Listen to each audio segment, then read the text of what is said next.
तो guys welcome back to our channel alpha quality. और आज की वीडियो में बात करेंगे बहुत ही बेहतरीन स्टॉक लेके हूँ मैं एनएलसी इंडिया हमारी स्विंग ट्रेडिंग के लिए। ठीक है, तो स्विंग ट्रेडिंग के लिए सबसे पहले हम बात करेंगे कि कितना हमारा टारगेट होगा स्विंग ट्रेडिंग का। तो स्विंग ट्रेडिंग का भाई हमारा जो पहला टारगेट होता है 5% का, उसके बाद हम ट्रेड करते हैं जितना प्रॉफिट उसके अंदर मिल जाए, 15% का, 20% का, 25, 30, 40, 50 तक के % तक के प्रॉफिट हमें मिल सकते हैं स्विंग ट्रेडिंग के अंदर।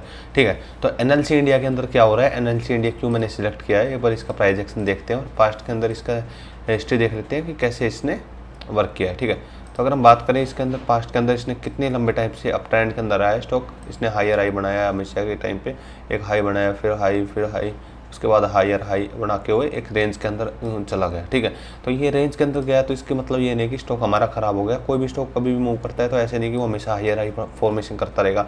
अगर वो बहुत ज़्यादा चल चुका तो उसका मतलब उसको रेस्ट की ज़रूरत है। उसके बाद वो साइड वेज होता है, फिर अपनी जो मूवमेंट होती है उसको कंटिन्यू करता है, फिर साइड वेज होता है, फिर ऐसे। कोई भी स्टॉक ऐसा नहीं है कि हायर हाई अगर बना रहा है तो वो ऐसे ही चलता रहेगा, उसको रेस्ट करना होगा, फिर वो रनअप देगा। ठीक है, तो यार अब क्या हो रहा है स्टॉक के अंदर, देखो काफ़ी अच्छा इसने एक रनअप दिया था। यहाँ से अगर हम देखें तो यहाँ से लगभग यहाँ से 100% से 120% की रैली दिखाई थी नवंबर के टाइम से। उसके बाद एक कंसोलिडेशन फेज के अंदर गया और एक चीज़ आपको दिख भी रही होगी कि ये पोलन फ्लैग पैटर्न भी इसके अंदर बन रहा है, तो आपको दिख भी रहा होगा पोलन फ्लैग पैटर्न। जैसे ये पोल है और ये इसके नीचे अगर हम ये फ्लैग है और इसका नीचे ये पोल है। ठीक है, तो पोल हमारा अच्छा बना नहीं, लेकिन हाँ ठीक है, ये पोल और ये फ्लैग। ठीक है, तो ये हमारा पोल एंड फ्लैग पैटर्न भी बन रहा है। ठीक है, तो अब बहुत सारे लोग बोलेंगे कि पोल एंड फ्लैग पैटर्न का जो ब्रेकआउट होगा तब बाई करना होगा, लेकिन अभी स्विंग ट्रेडिंग के अंदर अभी कैसे बाइंग हो रही है। ठीक है, तो मेरे अकॉर्डिंग क्या हो रही है, क्योंकि एक ही सपोर्ट है जिसके ऊपर में मल्टीपल टाइम्स सपोर्ट लिया है और एक ये रेजिस्टेंस है जिसके ऊपर मल्टीपल टाइम्स रेजिस्टेंस लिया है यहाँ पे। ठीक है, उसके बाद जो नेक्स्ट रेजिस्टेंस है ये है। ठीक है, तो अभी क्या हो रहा है, अभी करंट लेवल्स पे मेरे को बाय करने की अपॉर्चुनिटी क्यों मिल रही है, क्योंकि इसने हमारा 50 सिंपल मूविंग एवरेज का ब्रेकआउट किया है। ये जो हमारी जो ब्लैक लाइन है हमारी, अगर जैसे आपको दिख भी रहा होगा, 50 मूविंग एवरेज है, 50 MA है, 50 सिंपल मूविंग एवरेज है, पिछले 50 दिन की मूविंग एवरेज की ये एवरेज शो करता है। तो अभी क्या हो रहा है, तो स्टॉक ने इसका ब्रेकआउट किया है, तो हम क्या करेंगे, स्टॉक के ब्रेकआउट के बाद इसकी रीटेस्टिंग का वेट करेंगे, उसके बाद हम बाय करेंगे।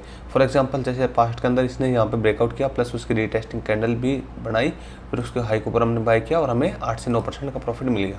फिर दोबारा क्या हुआ, ब्रेकआउट किया, रीटेस्टिंग किया, फिर रीटेस्टिंग का हाई ब्रेक नहीं हुआ तो हमारी एंट्री ट्रिगर नहीं हुई। दोबारा क्या हुआ, इसका ब्रेकआउट हुआ, रीटेस्टिंग हुई और इसके हाई के ऊपर हमने बाय किया और दोबारा से हमने 8 से 9% का प्रॉफिट मिल गया। अब दोबारा क्या हुआ, ब्रेकआउट हुआ, रीटेस्टिंग कैंडल ब्रेकआउट कैंडल से बड़ी थी इसलिए हमने एंट्री इसके अंदर नहीं ली। उसके बाद क्या हुआ, ब्रेकआउट हुआ, रीटेस्टिंग हुई, लेकिन इसका हाई ब्रेक नहीं हुआ। अब दोबारा क्या हो रहा है, ब्रेकआउट हो रहा है, इसकी रीटेस्टिंग अगर आती है, उसका हाई अगर ब्रेक होता है तो इमीडिएटली बेसिस पर हम बाय करेंगे। पहला टारगेट अपना होगा 8 से 9% का, जो कि इसी रेंज के अंदर मिल जाएगा। लेकिन अगर ये रेंज अगर ब्रेक होती है तो आपका जो सेकंड टारगेट होगा वो 25% तक का होगा। और आपका अगर टारगेट और स्टॉप लॉस अगर मैं बात करूँ, स्टॉप लॉस आपकी जो ब्रेकआउट कैंडल है इसके नीचे होगा। तो लगभग अगर फॉर एग्जाम्पल अगर यहाँ पे अगर एंट्री मिलती है 235 के आसपास, तो आपका 6% का आपका स्टॉप लॉस होगा, टारगेट होगा आपका 9% का, और पहला टारगेट 9% का, दूसरा टारगेट होगा हमारा 25% का।